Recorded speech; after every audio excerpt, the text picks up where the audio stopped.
Welcome to Crown TV. Immerse yourself with a captivating audio from our stories. We provide an alternative way to read books in audio. We upload many audiobooks as possible, from bestsellers to timeless classic. Subscribe and stay tuned for new upload. Episode 281, The Cleaner Assassin. The old woman entered the room, closed the door, and turned to Saul, who was lying in the bed. She pulled a disposable syringe filled with a transparent liquid out of her pocket. It was an extremely rare but potent snake venom that few people had heard of. It was particularly useful because it was impossible to detect within the first 3 days after it had been administered. The old woman stepped closer to Saul's bed, holding the syringe. Saul lay quietly, not yet fully awake after surgery. His right hand lay on the bed, and his left hand was handcuffed to the bed rail. The old woman slowly bent over, pulled the plastic cover off the needle, and placed the syringe over the vein on the back of Saul's hand. Then she increased the pressure, penetrating his skin.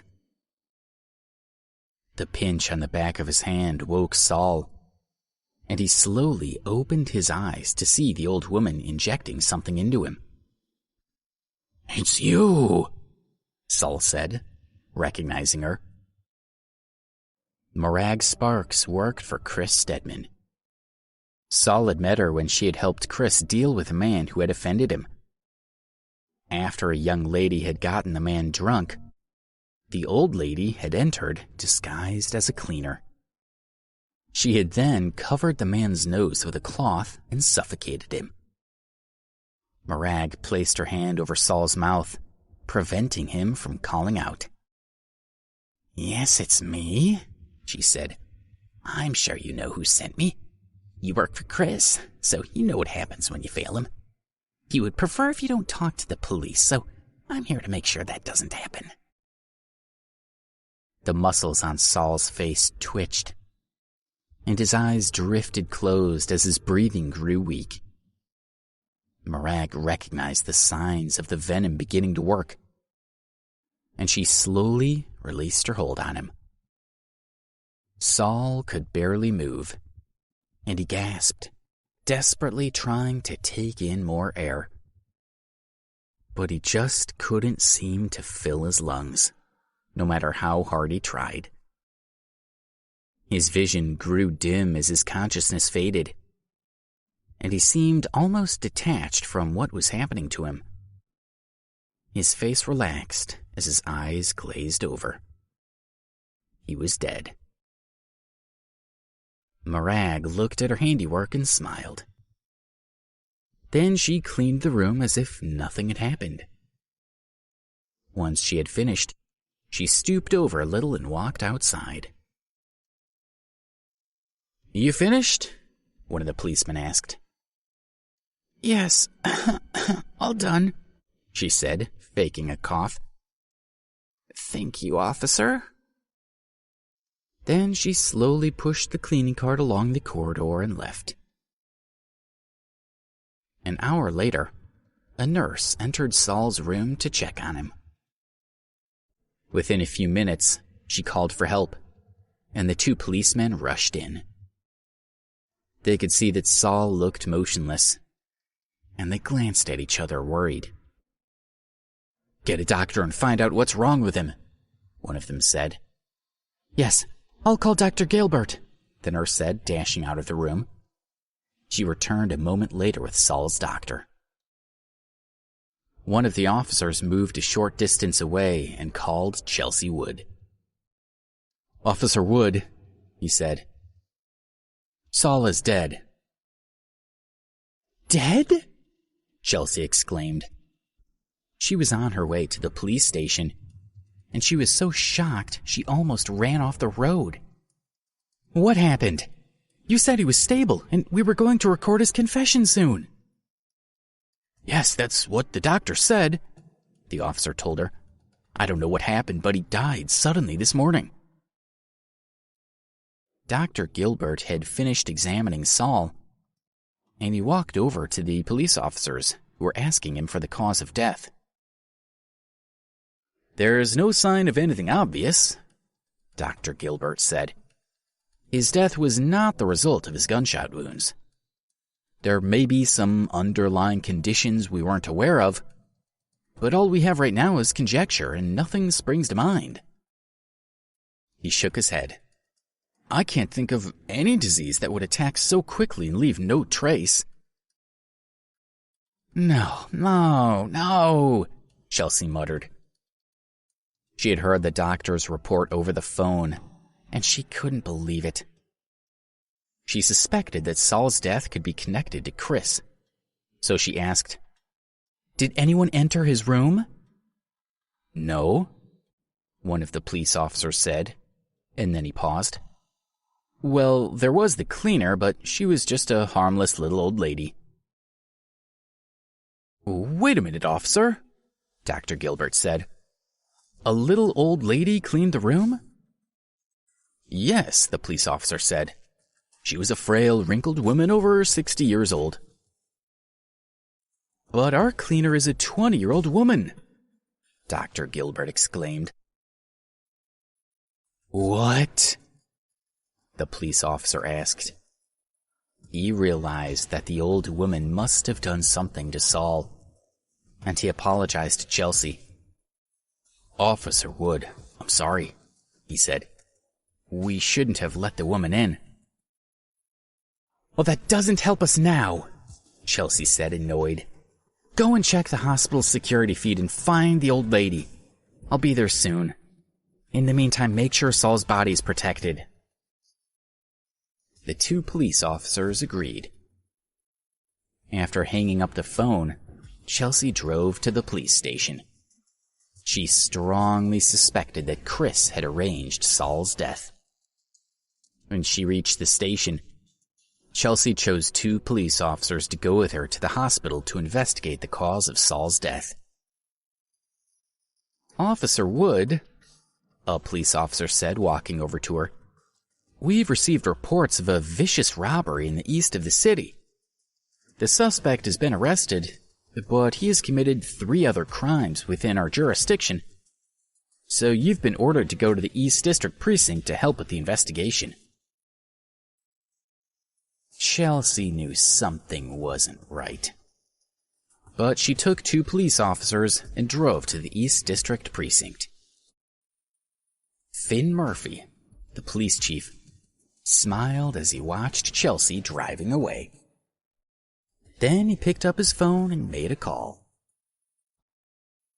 The interrogation should have only taken 2 to 3 hours, but the suspect had refused to cooperate, so it had taken much longer, and they had made little progress with the case. Chelsea said goodbye to everyone at the East District Precinct and drove to the hospital with her 2 colleagues. She was still thinking about Saul, and she didn't believe he had died from natural causes. When they arrived at the hospital, Chelsea got out of her car and went inside. When she walked into Saul's room, she found the bed empty. She walked back out and grabbed a passing nurse. "Where's the patient who was in this room?" she asked. The nurse was startled. "The patient passed away this morning," she said. "His body's been transferred to the morgue on the ground floor." "Okay, thank you," Chelsea said, relieved. Of course he would have been transferred to the morgue. They wouldn't have left a dead body in the room. "Let's go," Chelsea said to the 2 officers. They reached the ground floor and located the morgue. The temperature was cool, and it was really quiet and peaceful. "Hello, we're from the Central District Precinct," Chelsea said, showing her badge to an old man outside the morgue. "We want to confirm that the body of Saul Carlson is here. A pathologist will arrive later to examine the body." "Saul Carlson?" the old man asked. "The murderer?" He arrived down here this morning, but his body was claimed later in the afternoon. What? Chelsea asked, gaping at him. Weren't you told that he was involved in a homicide? He was the key to solving the case. How could you let anyone take him? It's none of my business, he said, shrugging. They all had the appropriate paperwork, so what was I supposed to do? He looked rattled, so Chelsea apologized. Then she called the 2 police officers who had been guarding Saul and asked them to come to the morgue. They arrived slightly later, looking a little worried. Saul's body's been taken away, Chelsea said, infuriated by their incompetence. Didn't I specifically tell you to guard his body? Saul's death was extremely inconvenient, and now that his body had disappeared, they had lost all their evidence against Chris Stedman. He's gone? One of the officers asked, surprised. We oversaw Saul's body being transferred to the mortuary, the other officer said. And then we went to check the security tapes. We also contacted the station and asked them to look for the old lady. We thought the body would be safe in the morgue. Episode 282, Burning the Evidence. You thought? Chelsea asked, her tone full of scorn. Where did you learn to think? The police academy? They clearly didn't do a very good job. The 2 police officers were embarrassed. Chelsea was being quite harsh. But they had made mistakes. So they hung their heads and silently accepted the criticism. So what did you find out about the old lady? Chelsea asked. Do you know who she is? We watched a lot of surveillance footage, but we're still not sure who she is, said one of the officers. Chelsea scowled at them. So, not only did you not discover the identity of the old lady, but you also allowed Saul's body to be removed. Great work! So, tell me, what exactly have you achieved today? I'm sure they're sorry, said Layla, one of the officers Chelsea had brought with her. Chelsea forced herself to calm down. There was no point wasting time finding someone to blame. She needed to continue the investigation and find out the truth. I apologize for losing my temper, Chelsea said, taking a deep breath. Keep looking into the old lady. I want to know who she is and where she is. She turned to look at Layla and the other officer. See if you can find out who took Saul's body. I'll be with you shortly. The 4 officers split up and went to do as they'd been instructed. Chelsea walked over to the exit to get some fresh air. She needed a minute to calm down, and then she could devote herself to the investigation. As she reached the door, her mobile phone rang. The ID displayed a strange number, so she took note of it before she answered. She had left her number with a lot of people, hoping they could help her with a variety of cases. Hello, she said. Who is this? Officer Wood. How are you? Chris asked. Chelsea recognized his voice straight away, and she grew tense. You're behind everything that happened today, aren't you? She asked. She just knew that Chris was responsible for Saul's death and the removal of his body. Officer Wood, Chris said, tutting at her. Be careful about throwing around accusations with no proof. Otherwise, I might decide to sue you for slander. Chelsea gripped her phone so hard that her knuckles turned white. She knew Chris was right. He would have grounds to sue her. Chris laughed when she went silent. Don't be angry, he said. Saul failed me, so he outlived his usefulness. Chelsea did not doubt that Chris had sent someone to kill Saul, but she couldn't prove it. I heard that Saul's friend collected his body from the morgue, Chris said, his tone casual. Saul worked with me for quite a while, so I made sure to tell his friend where to find him. Where is Saul now? Chelsea asked.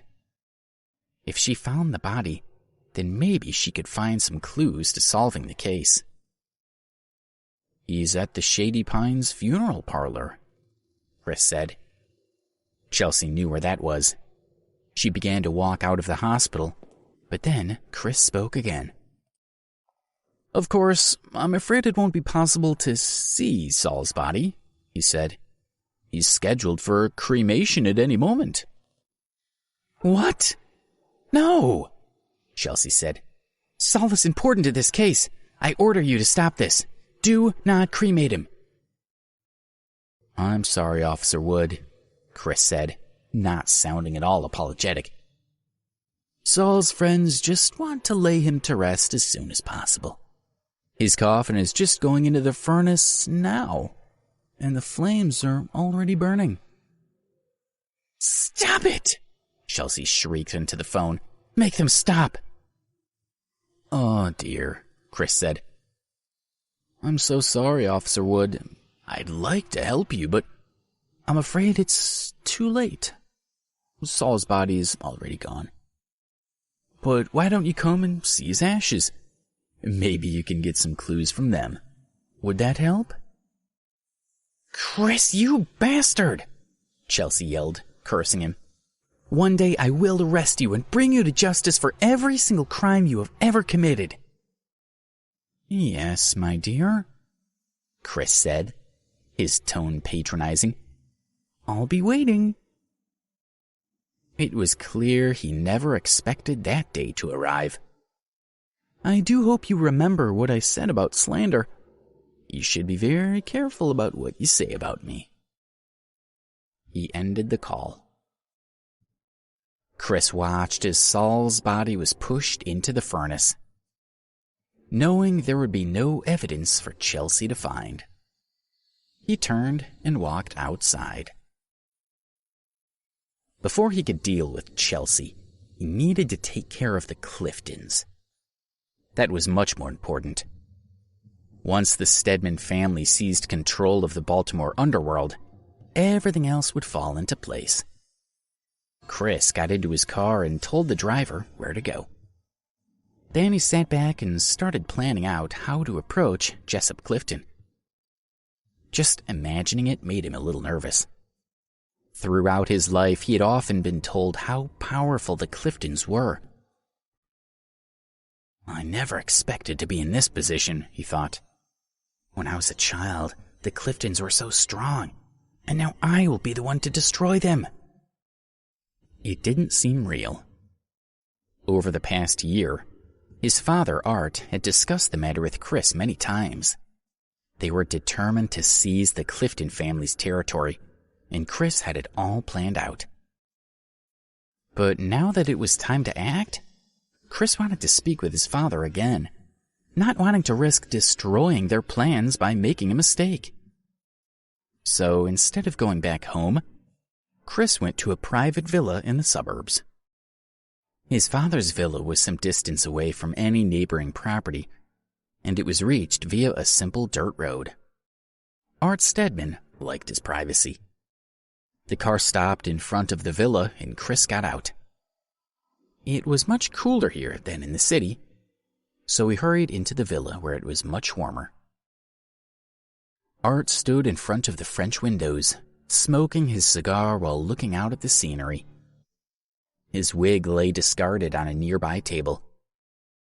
He never allowed the public to see his bald head, but at home, he could be himself. Dad, I solved the problem of Saul, Chris said as he walked into the room. Good, Art said, not turning around. Are you ready to deal with Jessup Clifton? Yes, I've been looking forward to it, Chris said, not daring to show any lack of confidence. His father would be angry if he thought Chris had doubts. Art walked over to Chris and patted his shoulder in encouragement. Then he picked up the phone and called one of his men. "What can I do for you?" the man asked, his tone respectful. Usually, Chris was the one to call with orders. So if Art was calling him, that meant something big was going to happen. 20 men to Duke's Casino tonight, Art said. Smash the place up, and be ruthless about it. Make sure there's some real damage. Duke's Casino was owned by the Clifton family. By attacking it, Art was sending Jessup Clifton a declaration of war. "Yes, sir," the man said. "We'll take care of it." Art hung up the phone and smiled at Chris, whose heart had started pounding. Once they destroyed the Clifton's casino, there was no going back. This war had been brewing for a long time, but now it was finally about to start. Whichever family lost would forfeit control of the Baltimore underworld. The stakes were high, and Chris felt nervous, but he forced himself to smile back at his father. With the help of the Blood Brothers gang, they would win. Episode 283, Feuding Families. That night, 20 of the Stedman's men launched a surprise attack on Duke's Casino, which was owned by the Clifton family. The men smashed everything in sight, and the guests fled in panic. Many staff members were injured, and 3 of the Clifton's men were badly beaten. One of them had to be rushed to the hospital. The news soon reached the Clifton family.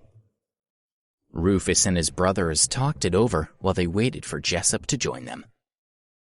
They stood around the living room with several of the family's associates, many of them smoking as they cursed the Stedman family. The door of the study opened, and Jessup walked in. Everyone's eyes were on him as they talked over each other. "Dad, the Stedman family's gone too far this time. They're begging for a fight. They have no right to come in here and try to take over. How dare they attack us? We should have dealt with them a while ago. But just say the word and I'll kill every last one of them now." Jessup coughed as he looked around.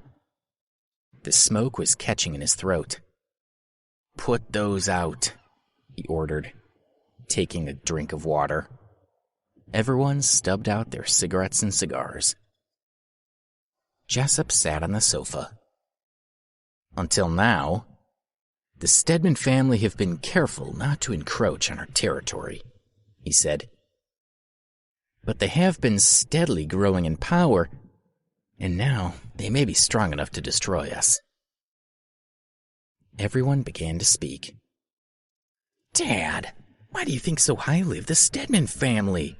So what if they're big news in political circles? Who cares? We can't let them take over the city. Just give the order and we'll deal with them." "Yes, exactly. We'll show the Stedman family that they're nothing to us." "Shut up," Jessup roared, glaring at the men who had spoken. "If you had your way, you'd get us all killed." They bowed their heads, feeling ashamed. Jessup was so angry that no one dared interrupt him. "The Stedman family's surprise attack is a declaration of war," he said. "And that means they're confident they can seize control of Baltimore." Over the years, Jessup had recognized the ambition of the increasingly powerful Stedman family, but he had been unable to do anything about it. He had always known that it would end in a bloody battle between families, so he wasn't surprised by what was happening. Now, he had to consider how to win the war. The living room phone rang. This number was always screened by Jessup's assistant, who let very few calls through. Jessup could guess who was calling. He looked at Rufus, who walked over to the phone. "Hello?" Rufus said, answering the phone. This is Rufus." "Hello, Mr. Clifton." The voice was female. "I'm Mr. Chris Stedman's assistant. Mr. Stedman wishes to visit your father, Mr. Jessup Clifton, tomorrow evening." Rufus glanced over at Jessup, who nodded. Jessup had been expecting the call and had known what they were going to ask. "Tomorrow is fine," Rufus said. "Thank you," the assistant said. "Mr. Stedman will see you tomorrow. Goodbye, Mr. Clifton." She hung up. "Chris will visit you tomorrow night," Rufus said, approaching Jessup. The others were indignant that Chris had the nerve to face Jessup, but they said nothing, worried that Jessup would scold them again. Jessup took a deep breath and thought about how he was going to handle Chris. "Rufus, what do you think?" he asked. "The Stedman family acted decisively," Rufus said. "They're obviously not worried about reprisals. For a while now, they've been gobbling up territory and taking over other families. Our family's been operating in Baltimore for nearly 100 years, and we're still stronger than them." When he paused, Jessup gestured for him to continue. "But in the past 2 years, they've been in contact with the Blood Brothers gang," Rufus said. "To launch such an unprovoked attack, they must have succeeded in getting the gang's assistance. The Blood Brothers have a lot of excellent fighters. If that's really what's happened, we could be in trouble." "Nonsense," someone called. "Sure, the Blood Brothers gang is tough, but our family is strong, and we've been recruiting our own martial arts experts. And we have Paul Novak. He'll easily take care of any threats to the family." "Yes," someone agreed. "The Blood Brothers gang is no match for Paul." Most of them had seen Paul in action, and they were confident about his abilities. But Jessup and Rufus were still worried. They knew Paul had been defeated by Alex not so long ago, so they were less certain about Paul's skills. "Everyone out," Jessup said, needing some space. "Except you, Rufus. You stay." They all said goodbye to Jessup and left. Only Jessup and Rufus were left in the room. "Do you think Paul can handle this?" Jessup asked. "A month ago I would have said yes," Rufus said. "But now I can't guarantee it. After all, before I went to Washington, D.C., I had full confidence in him. But then he was defeated. I'm afraid that history might repeat itself." Jessup sighed, agreeing with Rufus. "The last time his loss didn't impact our family, but this is different," Jessup said. "If we lose, our family business will be destroyed." Jessup wasn't afraid of losing his wealth, but he was afraid of appearing weak in front of his family. "There is one person who might be able to help us," Rufus said, looking at Jessup. Jessup raised an eyebrow. He assumed Rufus was talking about Alex, but he remained silent. Alex had to protect Debbie, and if he helped the Clifton family with their current problem, then he'd be forced to give up his position as a security guard at Johns Hopkins University. And if anyone discovered Alex's identity, that could expose Debbie too. Jessup knew it would be dangerous for anyone to know about Debbie. He had always been bitter about Cynthia's death, and he couldn't allow anything to happen to her only child. "Dad, I understand you're worried about Debbie's safety," Rufus said, "but this is a matter of life and death. We can't let anyone ruin our family legacy. He looked over at his father, worried he might not make the right choice. I think Cynthia would agree with me, Rufus continued. I'm sure both she and Debbie would want Alex to defend our family. Jessup sat still, feeling shaken. He couldn't bear the thought of the Clifton family legacy being destroyed, but he didn't know what to do. Besides, Rufus said, even if Alex does fight for us, it might not cause any problems. Maybe you're worrying over nothing. As the head of the Clifton family, you must do what's best for all of us. Jessup turned it over in his mind. It was a difficult choice. He had to protect the family legacy, but he was already responsible for his beloved Cynthia's death, and he couldn't risk her daughter's life too. He took a deep breath and made his decision. Speak to Alex and ask him to fight for us, he said. But if he refuses, don't try to force him. Okay, Rufus said, feeling a little excited. Ask him to come for dinner tomorrow evening, Jessup said, leaning back and closing his eyes. Now, leave. I'm a little tired, so I'm going to rest. Yes, Dad, Rufus said, and then he left the house to call Alex. Alex had just finished his shift and was walking to his dormitory when his phone rang. Hello, Mr. Clifton, he said. Mr. Ambrose, is Debbie with you? Rufus asked cautiously. No, but she's safe, Alex said. I've taken her back to her dormitory. Can I help you, Mr. Clifton? My father and I would like to invite you for dinner tomorrow evening, Rufus said.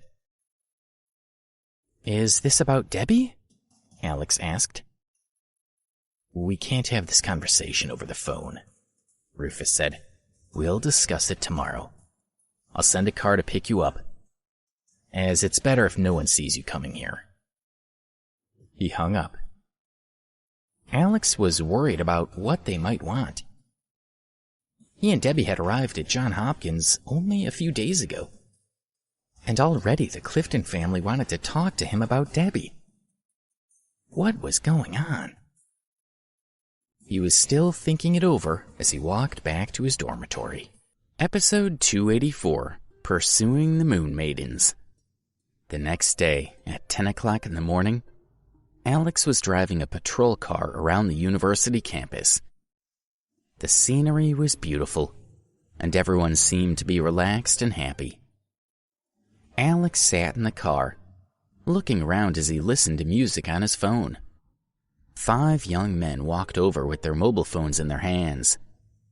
They were all fashionably dressed and had popular hairstyles. Alex smiled and shook his head as he looked at them. Typical rich kids, he thought. It's all about the money and their appearance. One of the men saw him and yelled, Hey, that guy just laughed at us. The others followed his gaze and saw Alex in the patrol car, so they walked over and surrounded him, leaning on the vehicle. What were you laughing at? The man nearest Alex asked. Alex coughed, choking on the man's heavy cologne. Isn't that scent a bit too strong? He asked. The men laughed. Women love it, one of them said, shrugging. And you've got to give the women what they want. Don't you care about making an impression? Another asked. It's all about your clothes. And your cologne, the first man reminded him. Having a fancy car helps, said a third man. Not to mention having all the latest tech. He waved his expensive phone. The man nearest Alex patted him on the shoulder. Women like the way we look, he said. It's not our fault that you don't have the money to take care of your appearance. Another man nudged one of his friends. "Hey, we're here to pick up women," he said. "So why are we wasting time talking to a security guard? If the women see us hanging out with him, they'll look down on us." The other boys nodded their agreement and stepped away from the patrol car. "I almost forgot why we're here." "Hey, those 4 beautiful women we saw yesterday went into that building more than an hour ago." "Yeah, I saw the photos you took. Those babes are hot, and they look like movie stars." "Let's go inside and see where they went. I'm sure they'll be happy to see us."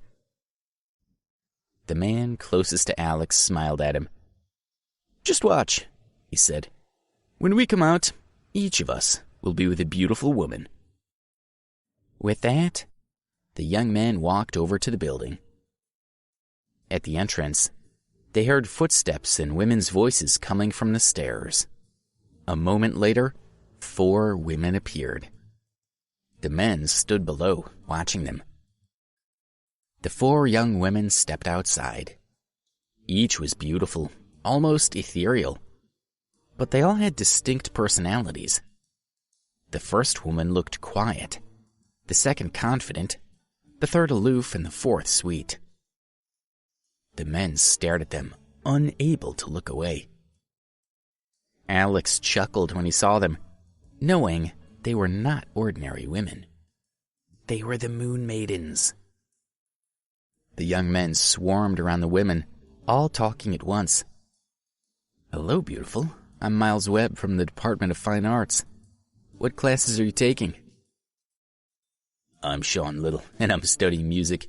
You're the most beautiful girl I've ever seen. Can I have your number?" "I'm Percy Hoffman, and I'm doing performing arts. I have 2 movie tickets, so you want to come with me?" They blocked the women's path. They had planned this out in advance, and they were sure they would be successful. "No, thanks," Celeste said. The Moon Maidens had donated a large sum of money to the university to be allowed to study here. They had just finished filling out the admission forms and were now officially students. Despite Celeste's clear refusal, the men refused to let them go. Celine, Callisto, and Luna clenched their fists and glared at them. They were about to force the issue, but Celeste stopped them. They had worked hard to be accepted at the university so they could continue to serve Alex and Debbie. If they got in trouble so soon, it might cause problems for Alex. "Well, we should let these ladies get on with their day," Miles said. He could see that Celeste was angry. "I'm sure we'll meet them again another time." It was better not to push too hard, and he was confident they would win them over soon. "Let's go," Celeste said, leading the other women away. They needed to go and buy a few things and then get back to their dormitories. They didn't know Alex was a security guard on the campus, so they didn't notice him sitting in the patrol car a short distance away. Miles watched them go. If they could persuade the women to date them, their classmates would be impressed. Alex pretended to cough twice, trying to get the Moon Girl's attention. "Look at that security guard," Sean said. "He actually thinks he has a chance with women like them. They barely even looked at us, so they're not going to be interested in him. What a joke." The other men agreed. The security guard was aiming far too high and was bound to make a fool of himself. The 4 women would soon put him in his place. They expected the women to sneer at the guard and walk away, but the women all smiled and hurried over to him. "Mr. Alex," Celeste called, recognizing him. "You're a security guard here? I thought the Clifton family." Alex shook his head and winked at Celeste, who understood and stopped talking. "Mr. Alex, you look handsome in your uniform," Celine said. "Now that we're all studying here, we'll see Mr. Alex every day. Callisto said, grinning at him. Mr. Alex, you must be very tired, Luna said. Do you need us to give you a massage? Celeste put her hand on Alex's shoulders and began to rub. Celine took Alex's left arm and started to knead at the muscles while Callisto took his right arm. Luna walked around him, ready to work on his back. Miles and the others gaped at the scene in front of them. What was going on? Why were such beautiful women showering a mere security guard with attention? Hey, girls, Miles said, walking over to them. This guy's just a security guard. Don't waste your time on him. Come with us, and we'll take you somewhere nice for dinner. Shut up. All four women spoke at once, annoyed at the way Miles insulted Alex. If they hadn't been worried about getting kicked off campus, Miles would already be nursing his injuries. By the way, Celeste, Alex said, gesturing at the men. These guys said that women prefer men who take care of their appearance and wear fancy clothes. Is he right? He fought back a smile, knowing the Moon Maidens would never be interested in such shallow men. Of course women like us, Miles said. We dress like pop stars, and we have plenty of money. We're much more attractive than guys like you. Exactly, Percy said. We're much better than you. You're nothing, Sean said. Do you have a death wish? Celeste asked, glowering at them. All four Moon Maidens walked straight toward Miles and his friends. They had run out of patience and couldn't tolerate these men for a moment longer. Episode 285, Exercising Restraint. Don't kill anyone, cried Alex. Yes, Mr. Alex, said the Moon Maidens. Celeste kicked two of the young men, knocking them down. Celine, Callisto, and Luna each kicked one of the others, and a moment later, all five men were splayed on the ground, clutching at their chests. The women were as strong as they were smart. Celeste towered over them, scowling. No, we do not like men like you, she said, her voice full of scorn. We don't care about what clothes you wear, Luna joined in. And your cologne is making my eyes water, Callisto said. Just leave us alone, said Celine. Miles wanted to argue, but he was afraid Celeste would hit him again, so he kept his mouth shut. Celeste, let's go, Alex called. Get in the car and I'll give you a ride. Celeste glared at Miles, and then she got into Alex's patrol car with the other Moon Maidens. Seatbelts on, Alex said, starting the car. Miles watched them, feeling envious. He looked at his friends. They had all been humiliated by a lowly security guard. Mr. Alex, we've joined the music department like Debbie, Celeste said from the front passenger seat. And we got rooms in the student residence halls, so we can take care of her every day. The money they had donated had allowed them to make any demands they liked. Well, that's great, Alex said. I'm glad you're here. But you need to remember not to expose Debbie's identity. Don't worry, Mr. Alex, Celeste said. We'll be careful. She paused for a moment. Mr. Alex, where do you live? I live nearby, but my schedule is a bit different now, he said. So I'm glad you can be here to take care of Debbie. Don't worry about me. After all, I'm just a security guard now.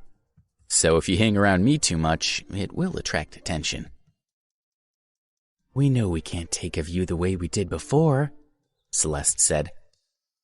But we can still give you massages, right? Maybe we just like security men. What's wrong with that? I don't think anyone will say anything. Yes, I've heard of students falling in love with security guards, Luna said, so it's not that unusual. Security guards are important, Callisto said. They deserve some attention. They all nodded. All right, Alex said, if you really want to.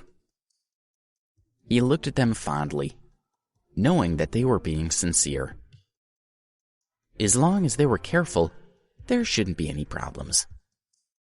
All 4 women beamed at him.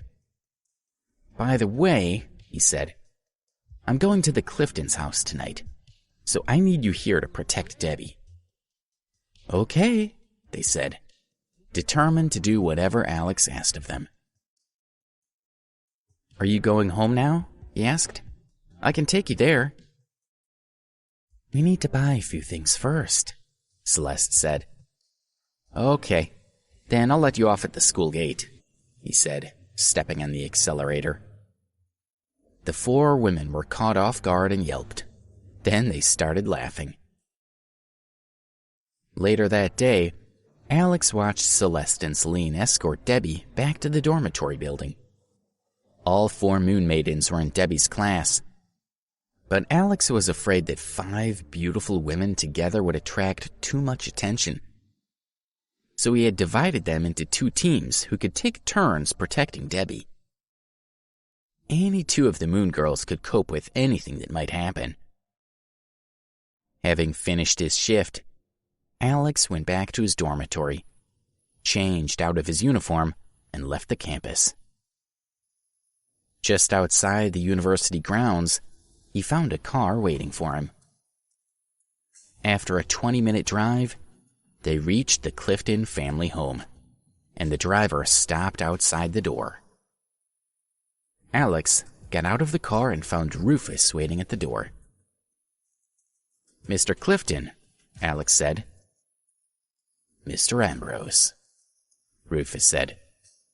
I'm glad you could make it. My father is waiting for you inside. Please come in and we can talk. He waved Alex inside. Rufus and his father wanted to ask Alex to help them, but they hadn't informed the rest of the family.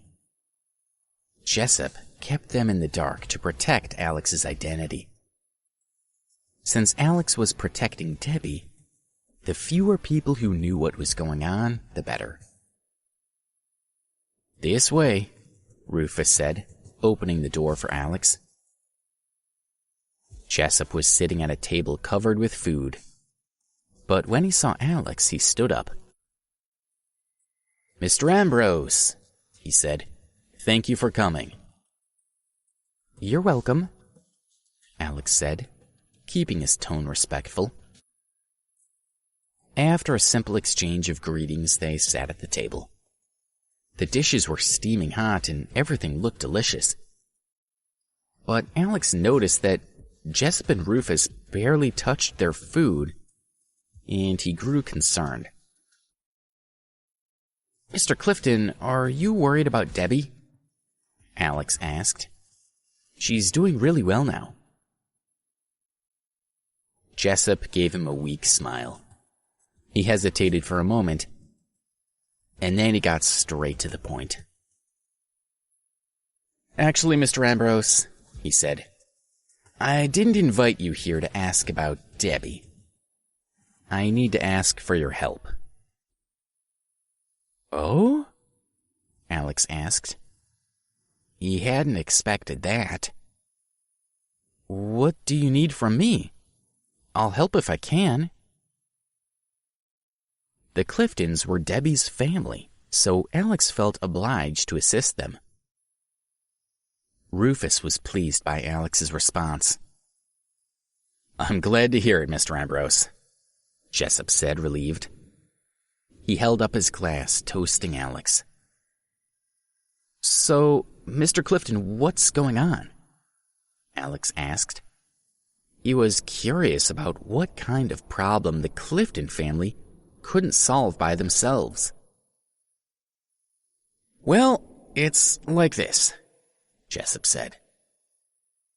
But before he could explain, he was interrupted by the buzz of a mobile phone vibrating. Rufus picked up his phone and looked at the number. Then he looked at Jessup and Alex before answering the call. He listened for a moment and then said, "Let him in." He ended the call and looked at Jessup. "He's here." "Here?" Jessup asked. He tightened his grip on his wine glass, and his knuckles turned white. "Mr. Ambrose, will you please come with me?" Rufus said, standing up. Alex followed Rufus to the study. "Please stay here and don't make any noise," Rufus said, and then he slipped back out of the room. Alex stood at the door and listened to what was happening in the dining room. One of the Clifton servants led Chris and two of his bodyguards into the house. Chris felt a little uneasy, but he knew he had to be strong to take over the Baltimore underworld. The servant knocked on the door of the dining room. "Mr. Chris Stedman is here to see you," he announced. "Let him in," Rufus called from inside the room. "Yes, sir," the servant answered.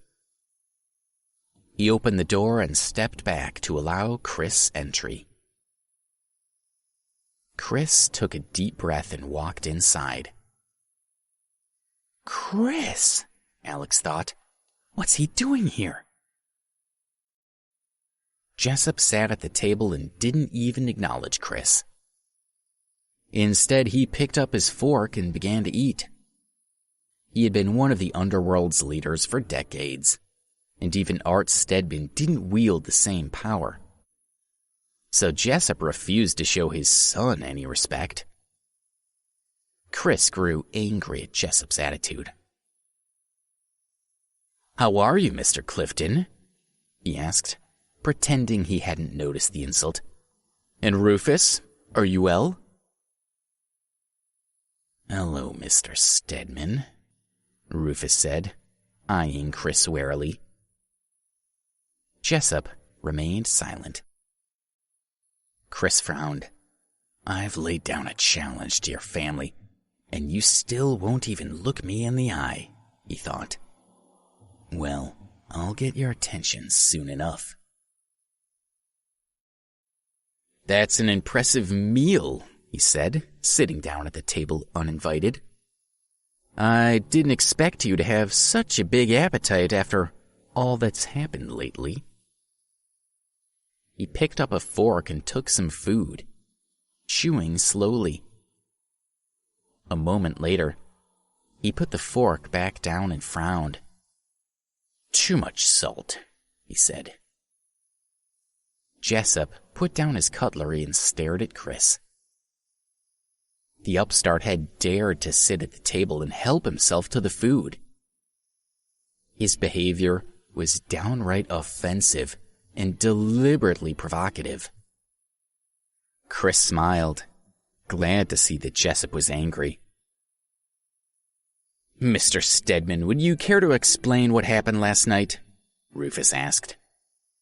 Chris was here to declare war on the Cliftons, so it would be better if he simply got straight to the point. Thank you for listening to Crown TV. Please don't forget to subscribe, share and turn on the notification button.